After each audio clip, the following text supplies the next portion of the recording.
Good evening and welcome to my channel, Simply Your World, where we discuss past and present events that will affect you if they haven't already. Real quick, I'd like to give a shout out to the original content maker. He Sees Us All. She makes really good content over there. If you want to see something different, I advise you to go over there and check it out. Real quick, I like to give a description of the video. I like to keep them short and sweet so we can get directly into it. But with that being said, this video is about a few bills that have been passed in the last few years. Like I said, will affect you if they haven't already, and about the person who passed them. The SB 145 is the Senate Bill 145 that directly protects pedophiles. I know that sounds crazy, but there are laws that have been passed recently that you need to know about that protects pedophiles. The SB 145 is a bill that lowers the age of consent to 14 years old, where a man or woman can prey on your child as long as they are 10 years older. They can, and your child gives consent. There's absolutely nothing you can do about it. The SB 384 is a bill that allows the same pedophile to live anonymously among you if they have been convicted. They can get on a tier-based registry versus a mandatory statewide, nationwide registry for pedophiles. They can get on a tier-based registry at the judge's discretion, and after 10 years, they can get off the registry completely. And the person who brought it in, and you see at the top of the screen, Judge Ginsburg. I'm just going to play the video, and hopefully you stay to the end. But all this is definitely important to you, me, and anyone else you know. And if you have children, you definitely want to stay to the end of this video. Now, what SB 145 is it's a bill that was passed that quite literally protects pedophiles. This went up for vote in August of 2019 as well, and it didn't pass then.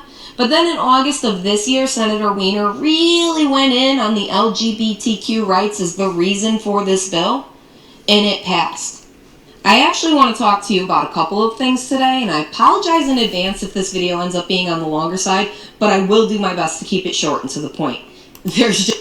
Oh, real quick, at different points of the video, I will come in and give my commentary. It's not I won't pause it a lot because I definitely want you to see this, but I will give my commentary during the video. Just so many damn points, and that's a bit of an issue here.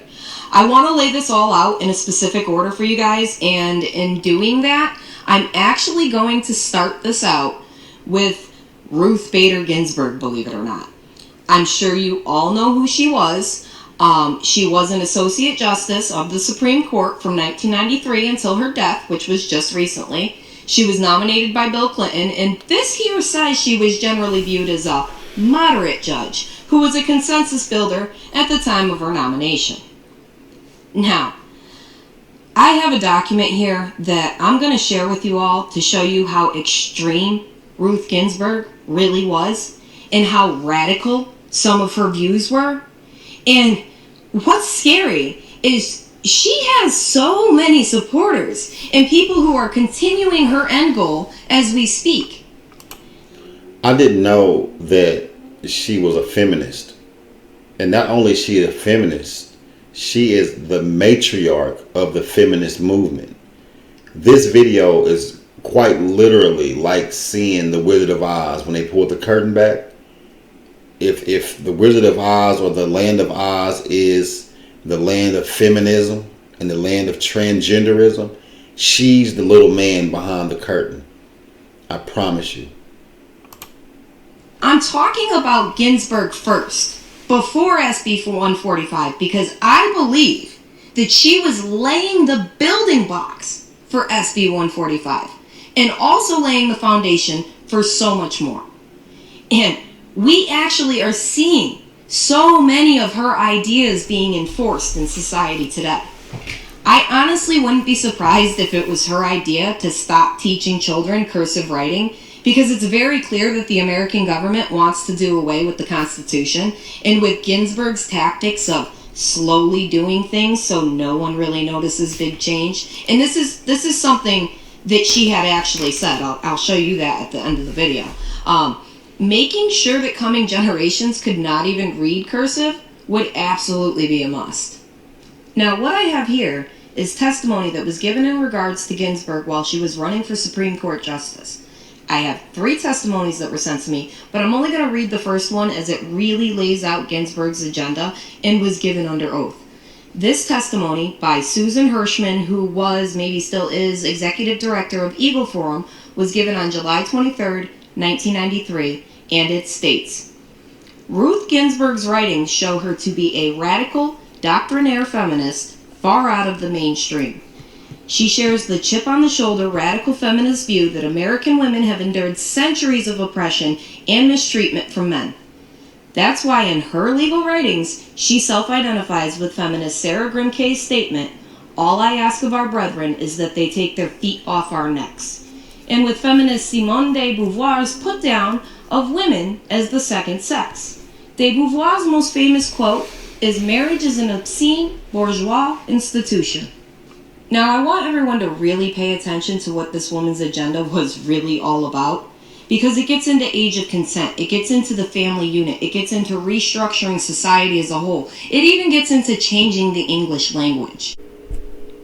After watching this video, it'll give you more insight on why the Supreme Court nominee, Ketanji Brown Jackson, gave the answer she gave when Senator Blackburn asked her, could she define a woman? Can you provide a definition for the word woman? Can I provide a definition? No, Yeah, I can't. you can't? Not in Okay. this context. So you I'm not a believe the meaning biologist. of the word woman is so unclear and controversial that you can't give me a definition? Senator, in my work as a judge, what I do is I address disputes. If there's a dispute about a definition, people make arguments, and I look at the All right. law and I decide. So I'm not. The fact that you can't give me a straight answer about something as fundamental as what a woman is underscores the dangers of the kind of progressive education that we are hearing about.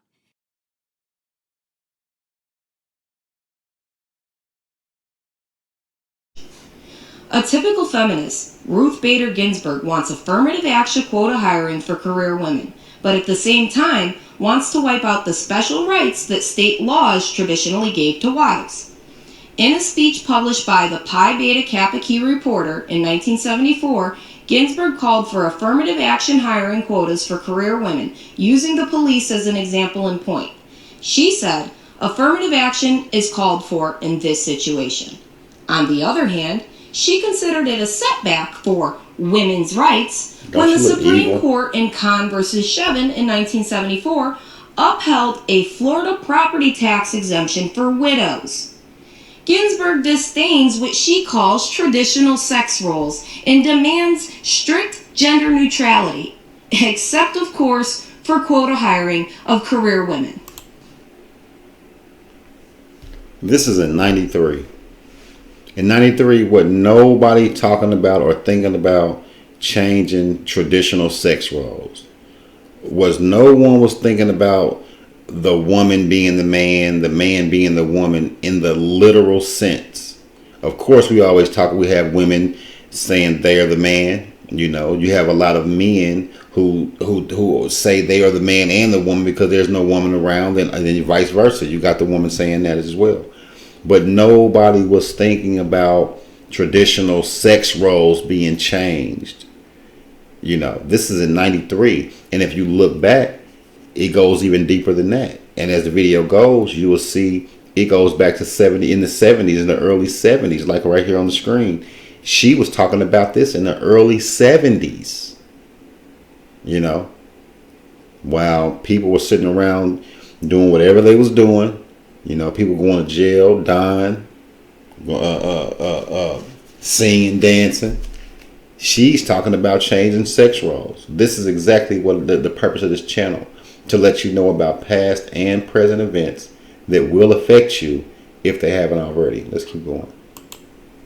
Ginsburg's real claim to her status as the premier feminist lawyer is her success in winning the 1973 Supreme Court case Frontiero versus Richardson, which she unabashedly praised as an activist decision.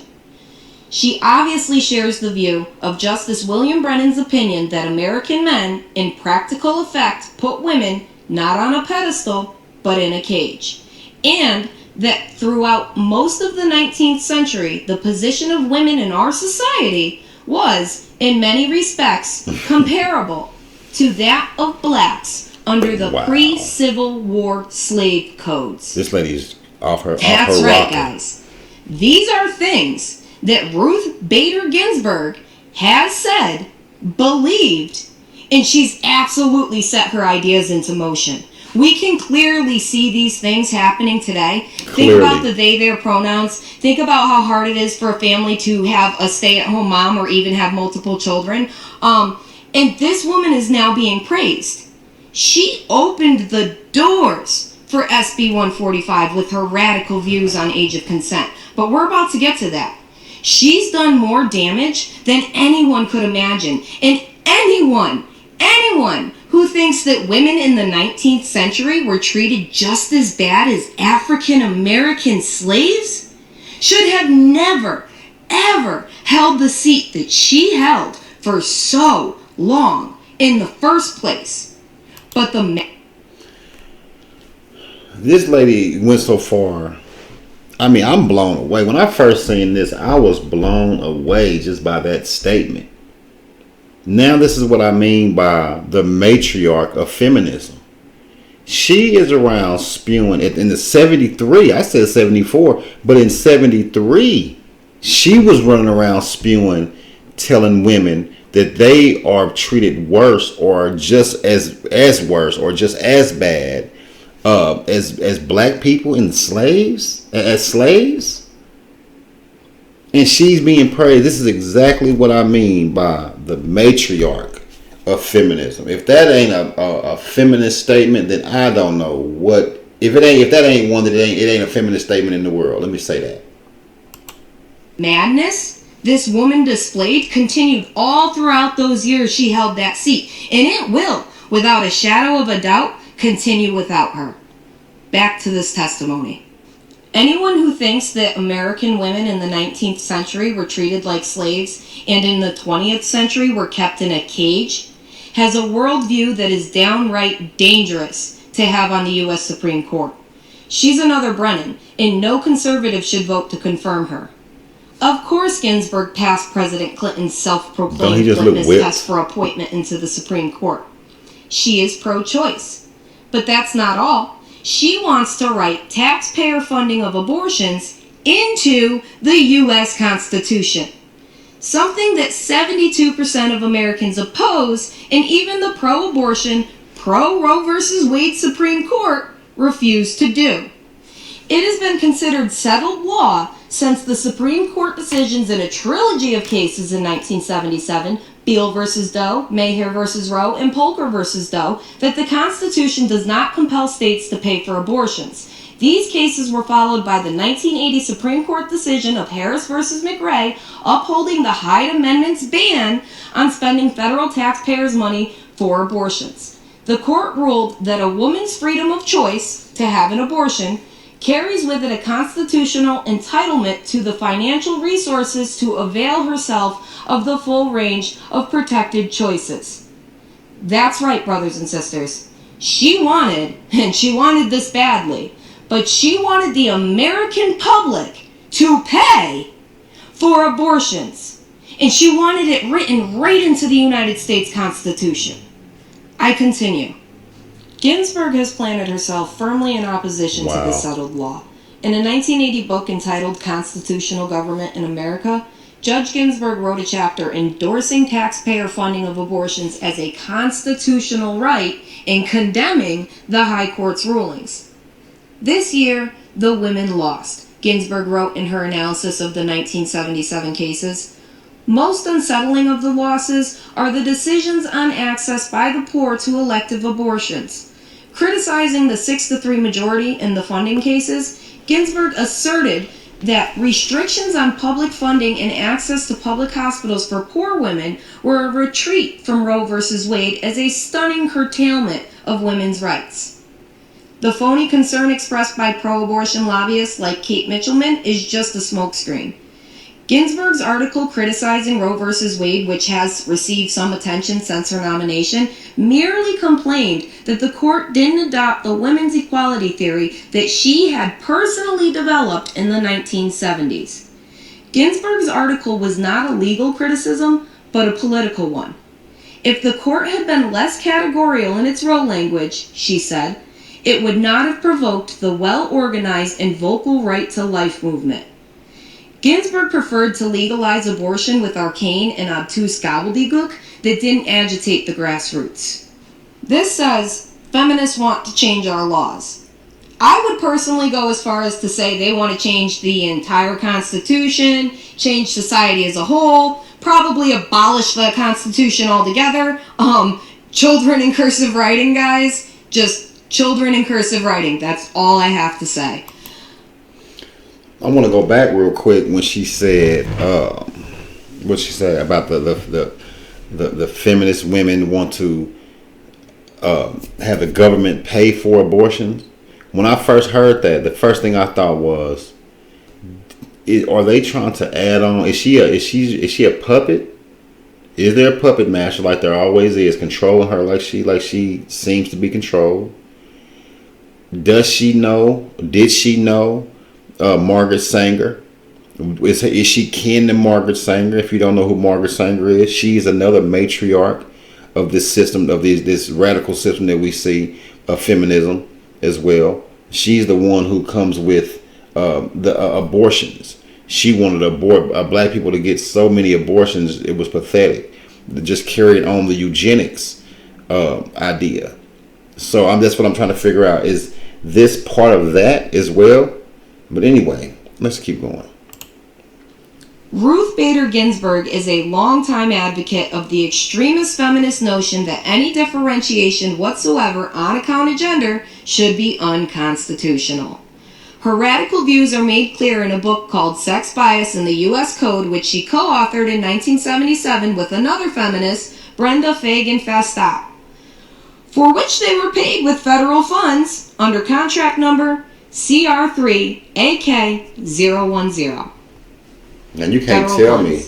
Now, you cannot tell me that this is just something that's just happening. If they were paid to write a book with federal funds, and we're going to get into what the book is about, and you're going to be blown away. But the U.S. government gave them funds to write this book, a feminist book about certain laws and things like that that should be abolished or changed due to women's rights. So it all started in the 70s. So trust me, this is not something new. This is not something that just started happening. They have been talking about what we see today since the 70s, 30, 40 years ago. So they definitely work longitudinally, believe that.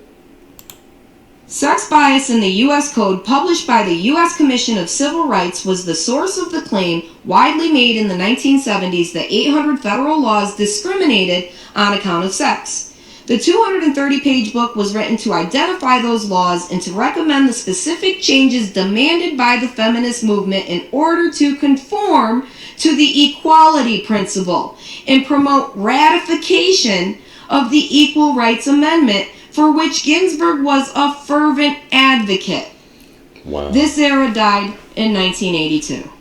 Sex Bias in the U.S. Code is a handbook which shows how the feminists want to change our laws, our institutions, and our attitudes and convert America into a gender-free society. Now, I want everybody to remember, this testimony was given back in 1993, and the idea of a gender-free society back then would have been absolutely absurd. But this was her tactic, to slowly desensitize the public so that they will not notice the big change. Not one person on this earth could claim that these very notions are not actually happening already today. And back to this testimony. Sex Bias in the U.S. Code clearly shows that the feminists are not trying to address any legitimate grievances women might have, but want to change human nature, social morals, and relationships between men and women. And they want to do that by changing our laws. Despite the noisy complaints of the feminists about the oppression of women, a combing of federal laws by, guess who, Ruth Bader Ginsburg, then a Columbia Law University professor, and her staff, under a federal grant of tax dollars, unearthed that no federal laws that harm women. So, and I hope y'all heard that, this feminist movement is not about about women solely. It's about changing the way of life, social order.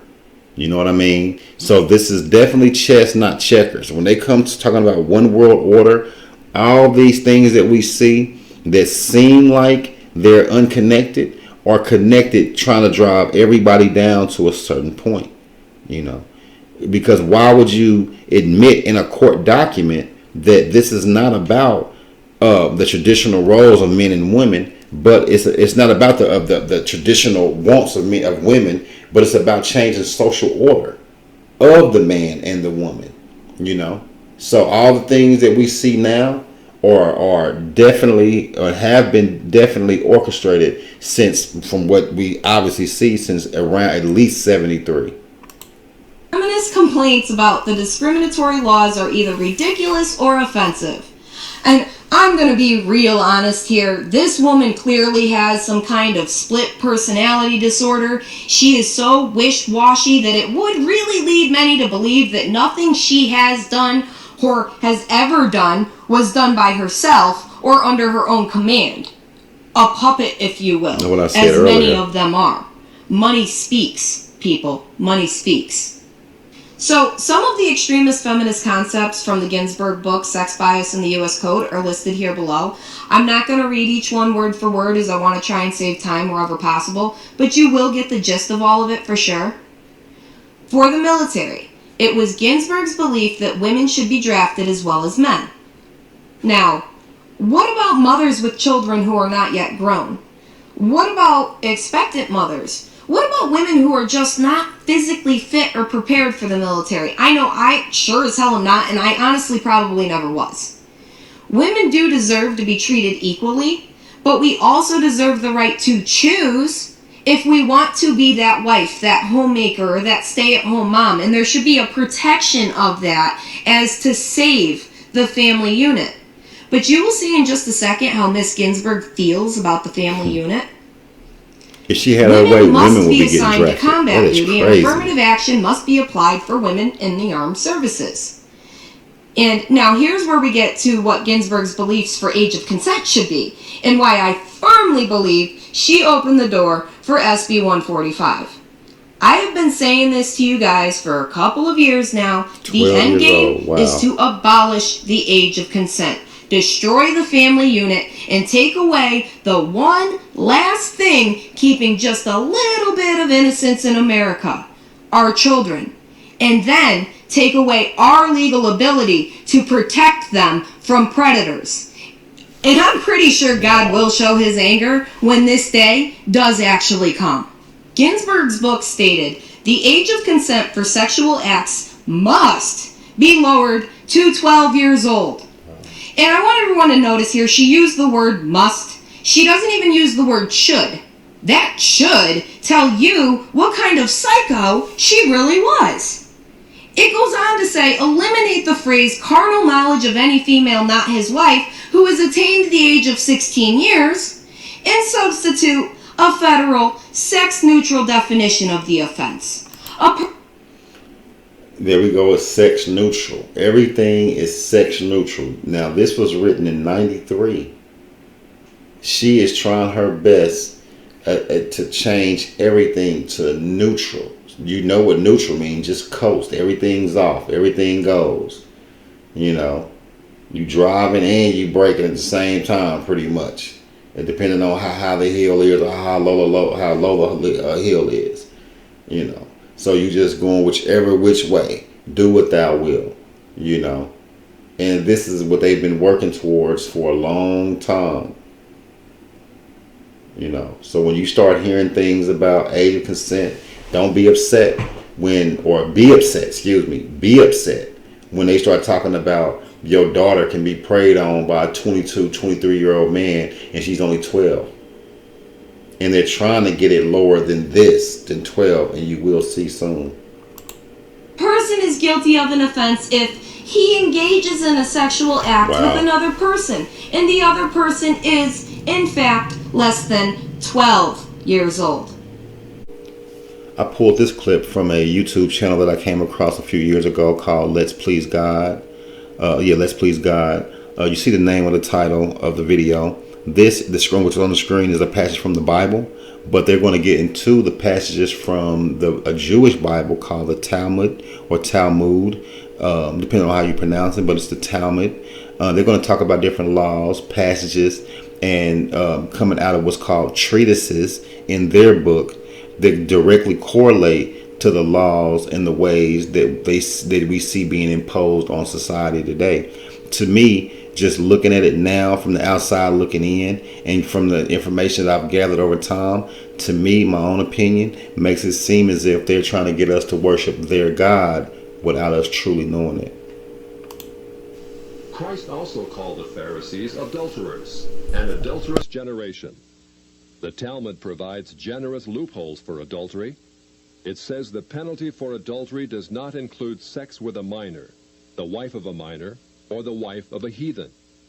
The Talmud also encourages seduction of unwed adolescent girls called designated bondmaids. But it's important how such rapes are performed. With the designated bondmaid, one is guilty only in the case of natural connection, but not in the case of perverse connection.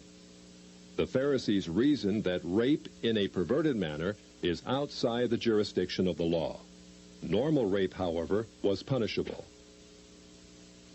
In Babylon, sexual perversion of every kind had been a way of life for millenniums. The Pharisees were deeply influenced by such practices. In 3 of the major treatises of the Talmud are found extensive passages which give legal endorsement to seduce and marry 3-year-old baby girls.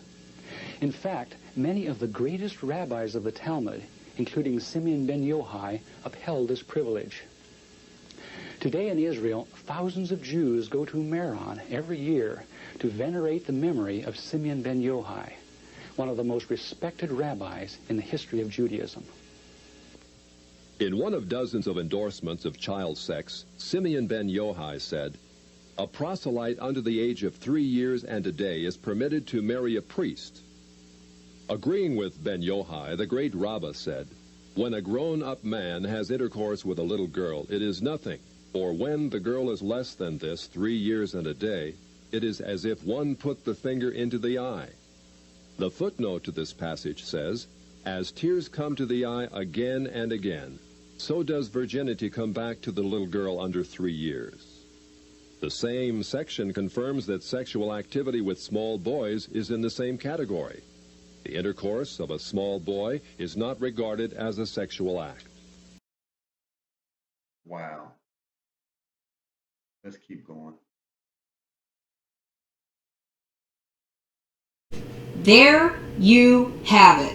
She laid the groundwork for protecting these predators, for protecting these pedophiles. And I hate to say it, but SB 145 is most certainly only the beginning of all of this. Definitely. I'm going to quickly read through the rest of what this testimony is offering from Ginsburg's book, and I'm only doing so to make sure I painted a really good picture of who this celebrated judge really was and what action she had been taking behind the scenes since 1993. It was Ginsburg's belief that bigamists must have special privileges that other felons do not have, and that prostitution must be legalized. There she is using that word must again. Like, if you don't know what a bigamist is someone that's married multiple times, that's married to more than one person. You know, a polygamist can have more than one wife, but they cannot be married legally to more than one person. But a bigamist is someone who is actually married to more than one person. And she believed that person should have less time as a regular felon.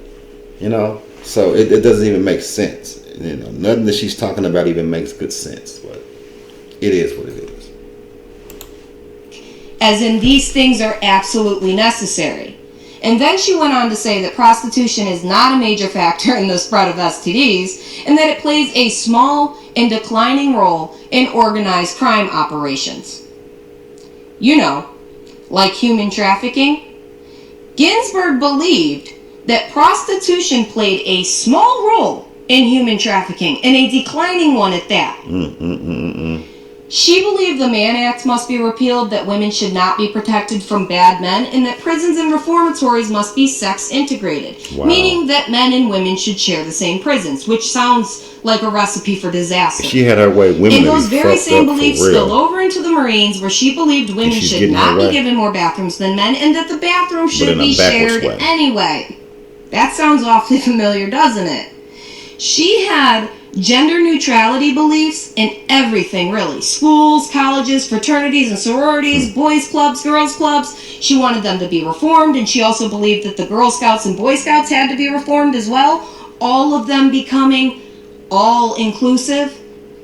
You know, and these things actually sounded crazy back in 1993, but no one is going to try and tell me that these things are not slowly happening right now today. Ginsburg, as I mentioned earlier, wanted to abolish the family unit as well. It was in her writing that she stated the traditional family concept of husband as breadwinner and wife as homemaker must be eliminated. And with So, women need to stop going after their husbands. You're not doing this, you're not doing that. It was written, it's an unwritten law. It was written into a book in 93 that was funded by the government as seemingly a blueprint, as a part of the system or game plan that they wanted to run. Right here, it says Congress and the president should direct their attention to the concept that pervades the code that the adult world is and should be divided into two classes: independent men, whose primary responsibility is to win bread for the family, and a dependent woman whose primary responsibility is to care for the children. She wants to reverse those roles. This concept must be eliminated from the code if it is to reflect the equality principle.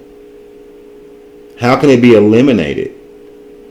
You know, but I can see what she's saying by it being equality because there is no role. But that's bull, because the man is the breadwinner. The woman is the nurturer. So when you reverse the roles, you throw off the energy and the balance between men and women.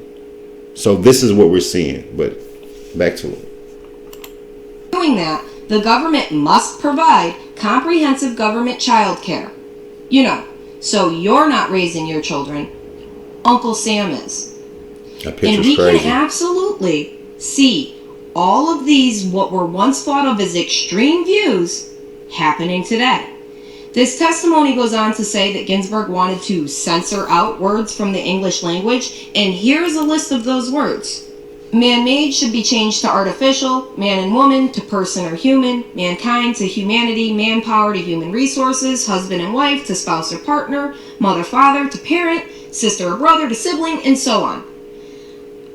I noticed this change in language when I was in high school. The notes that the school used to send home went from saying to the mother or father of Jillian to saying to the parent or guardian of Jillian. And I remember pointing it out to my mom and us having a conversation about it. And my mother told me that it was probably because some of the children, or maybe even a lot of children, are foster children, and to not make them feel upset or mislabel the foster parent, possibly even for legal reasons, the new wording covered it all. And that made plenty of sense to me, and I didn't think much about it until now, really. Most of the things written in Ginsburg's book sounded so extreme at the time of her writing, yet it is all commonplace today. And we still have so many Americans who believe that there is no agenda. Now read that. It's truly sad. And poster is honestly, crazy. It's kind of scary. That is crazy. Susan Hirschman went on to end her testimony with this statement. Finally, who but an embittered feminist could have said what Ruth Bader Ginsburg said when she stood beside President Clinton in the Rose Garden the day of her nomination for Supreme Court? She wished that her mother had lived in an age when daughters are cherished as much as sons. Where in the world has Ginsburg been living? In China? In India, her statement was an insult to all American parents who do indeed cherish their daughters as much as their sons. And Ginsburg was just one of many in the government who want to completely change our social standards. And her statement about age of consent being just 12 years old shows that this movement to protect predators was set into motion many, many years ago. Now to SB 145. I'm sorry it took so long to get here, but I wanted to show you how we got here. This was a bill that was recently passed in California. Senator Wiener claims it is to protect LGBT youth, but I would absolutely argue it is to protect predators, and once again, the LGBTQ is being used as a cover. Definitely. So before this bill passed, it was California law just like that feminism illegal is being sexual used for a relations cover between a teenager age 15 and over and a partner within 10 years of age do not automatically require the offender to go onto the sex offender registry if the offense in question involves vaginal intercourse. But if the offense were to involve oral or anal intercourse, the offender is required to register as a sex offender. So instead of Senator Wiener changing the bill to either just include vaginal sex as a reason to register, or to include oral and anal sex into the way the bill was already worded, which quite honestly I think the 10-year allotment was absolutely way too much, even with 15 being a minimum age. 15-year-old should not be with a 25-year-old. That's just my opinion. Senator Wiener introduced SB 145, which would add a section to the state's penal code stipulating that as long as the offender is not more than 10 years older than the minor, not 15 years old anymore, now it's just the minor, they are not automatically mandated to register as a sex offender. For example, under SB 145, a 25-year-old luring a 15-year-old, a 22-year-old luring a 12-year-old, or a 19-year-old luring a 9-year-old. And this that I'm reading this from was written in 2019. Is that one of the reasons? I mean, I'm sitting there as I watch this. I just so many things are going through my head. I'm trying not to pause the video but it's so many things going through my head. Is this one of the reasons why they want to change the role of the man and the woman in the house? So the woman, so there won't be a breadwinner, so that the woman will remove the man from the home, so they can prey on the children. You know, is it the reason why they want to remove these men and women off of these lists and leave the children unprotected like this, so they can prey on children? I mean, these are some of the things that I'm thinking about. You know, I'm pretty sure if you're watching this, if you watched it this far, there's so many things going through your head. You're probably screaming back at the video, you know, like I did when I first seen it. You know, just kind of upset by them actually passing these bills. But one thing I want you to know, they are bills that have passed. And you could be living right next door to a pedophile, and now you will no longer be able to go onto a list and see. There is no more apps to tell you if a pedophile is living next door to you. And if there is, it will not be soon. So you should be worried about this. And I hope you have made it to this point in the video. And if you are interested in your children's well-being, you did make it to this point in the video.